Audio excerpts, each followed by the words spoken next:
సర్వీస్లో ఉండగానే మరి నరహరి గారు ఇటువంటి బుక్ రాయటం అనేది చాలా ఆశ్చర్యకరం, ఆనందకరం.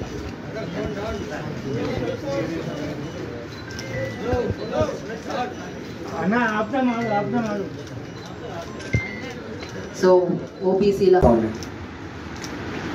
కుల సంఘాలు కూడా ఏ పార్టీకి ఆ పార్టీకి కుల సంఘాలు కొనసాగుతున్నాయి.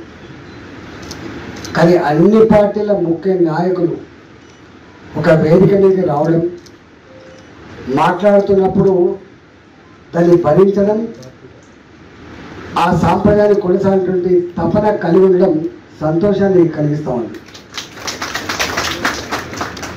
మహేష్ కుమార్ గౌడ్ గారు వారి పార్టీ, వారి సిద్ధాంతం వారు చెప్పుకున్నారు. మా శ్రావణ్ గారు కూడా వారి ఆలోచన విధానాన్ని పంచుకున్నారు. నేను డెప్త్కు పోను, కానీ ఈ పరంపర రాబోయే కాలంలో మరింత గొప్పగా కొనసాగాలని మాత్రం భావిస్తున్నాను. కొన్ని మూల సూత్రాలు ఉంటాయి. E=MC² ఎంత సత్యమో రాజకీయాల్లో కూడా కొన్ని మూల సూత్రాలు ఉంటాయి. అడుక్కుంటే వచ్చేది కాయో పండో మాత్రమే, పోరాడితే వచ్చేది మాత్రమే హక్కులు అంటారు. ఇది సార్వజనిక సూత్రం. రెండవది, హక్కులు కానీ సంఘాలు కానీ సంఘటిత శక్తి కావాలనేవారు కానీ ఎవరు కోరుతారు?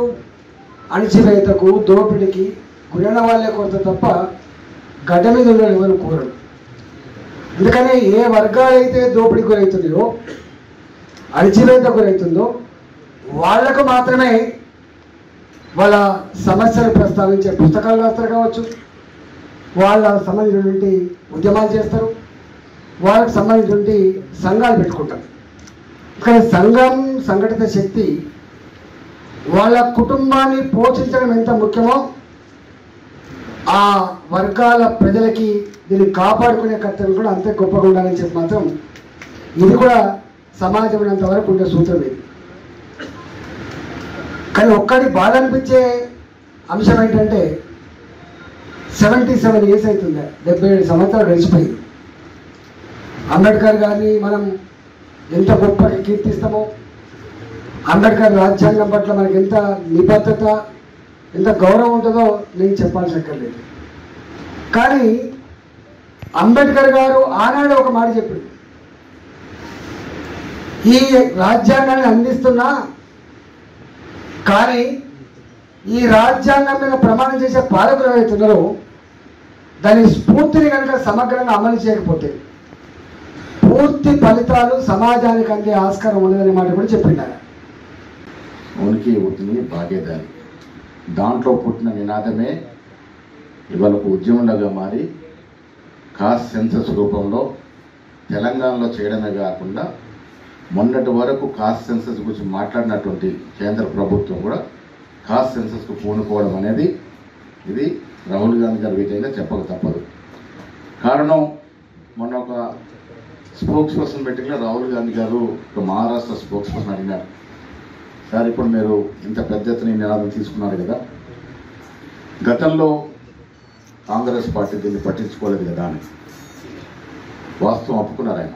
ఎస్, గతంలో కాంగ్రెస్ పార్టీ ఎంతైతే ఎస్సీ ఎస్టీలకి లాభం చేకూర్చిందో అంత బీసీలకి చేయలేకపోయినమాట. నేను వారి సంక్షంలో స్పీచ్లో చెప్పాను, మీలో ఒక గొప్ప క్వాలిటీ ఉంది, మీరు గతంలో జరిగిన తప్పిదాన్ని ఒప్పుకుంటా ఉన్నారు, ఇది నాయకుడికి కాసిన లక్షణం, ఒప్పుకోవడం కాకుండా దాన్ని సరిదిద్దే ప్రయత్నంలో మీరు ముందు భాగాన ఉన్నారు కాబట్టి ఈ ఉద్యోగం ముందుకు పోతుందనే మాట చెప్పడం జరిగింది. నేను వారి సమక్షంలో ఈ కాస్ట్ సెన్సస్ మీద, కాస్ట్ సర్వే మీద ఒక పవర్ పాయింట్ ప్రశ్నలు ఇచ్చారు. యావత్ దేశంలో దాదాపు 450 అధికార ప్రతినిధులు రాహుల్ గాంధీ గారు, ఖర్గే గారు ఆన్లైన్లో ఉంటే ప్రజెంటేషన్ ఇచ్చినారు. ఆ సందర్భంలో చెప్పడం జరిగింది. మిత్రులారా, రాహుల్ గాంధీ గారి యొక్క ఆకాంక్ష, ఆశనే ఇవాళ తెలంగాణ ప్రభుత్వం నెరవేర్చడం జరిగింది.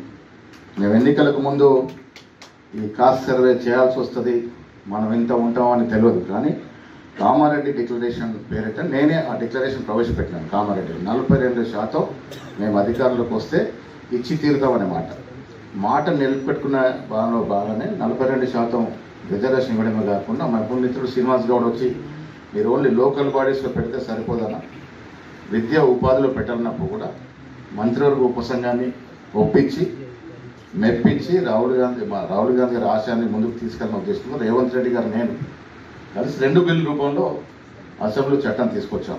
ఒకటి చట్టసభలో రిజర్వేషన్, ఒకటి విద్య ఉపాధిలో కూడా. 2 బిల్లు కూడా అన్ని పార్టీలు సహకారం, టీఆర్ఎస్ పార్టీ ఉంది, బీజేపీ పార్టీ ఉంది, అన్ని పార్టీల సహకారం 2 బిల్లు కూడా సహకారం చేసుకున్నాం.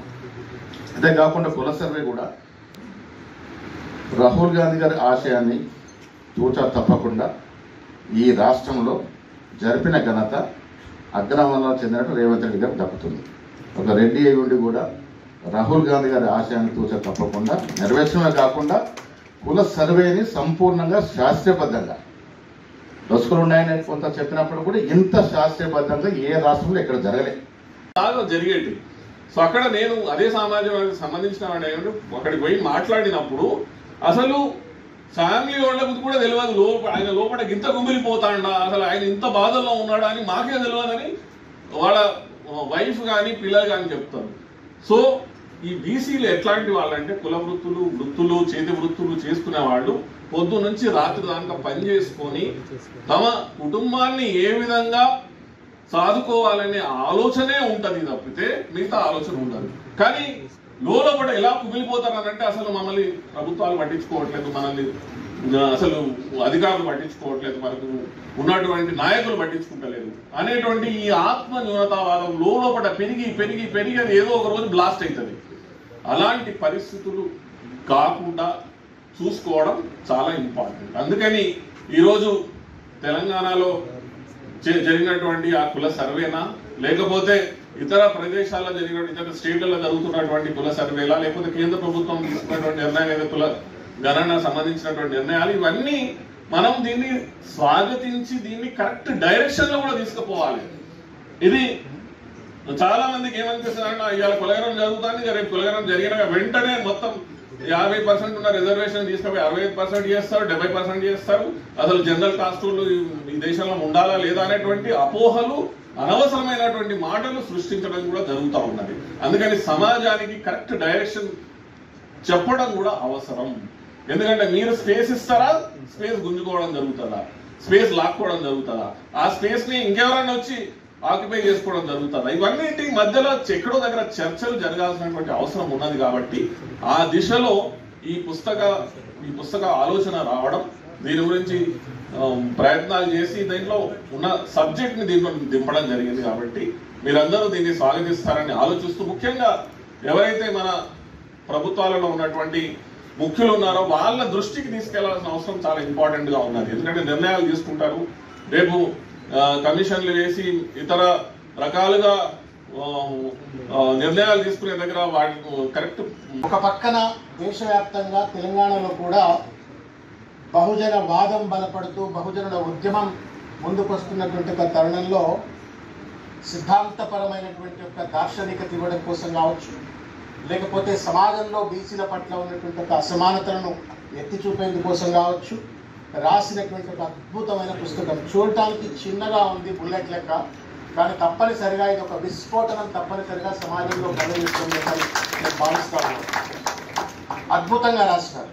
లాస్ట్లో వారు ఇచ్చినటువంటి ఒక ఫైండింగ్స్ ఏదైతే ఉన్నాయో, వే ఫార్వర్డ్ అని ఏదైతే చెప్పినారో, caste censuses and different stages of interventions needed ఏదైతే చెప్పినారో, అవి తప్పనిసరిగా బహుజనుల ఉద్యమానికి ఒక మార్గదర్శకంగా ఉంటుంది అని చెప్పని భావిస్తూ వారికి నేను హృదయపూర్వకంగా వారిద్దరికీ కూడా రచయితలకు చప్పట్లతో వారికి హృదయపూర్వకంగా ధన్యవాదాలు తెలియజేయాలని.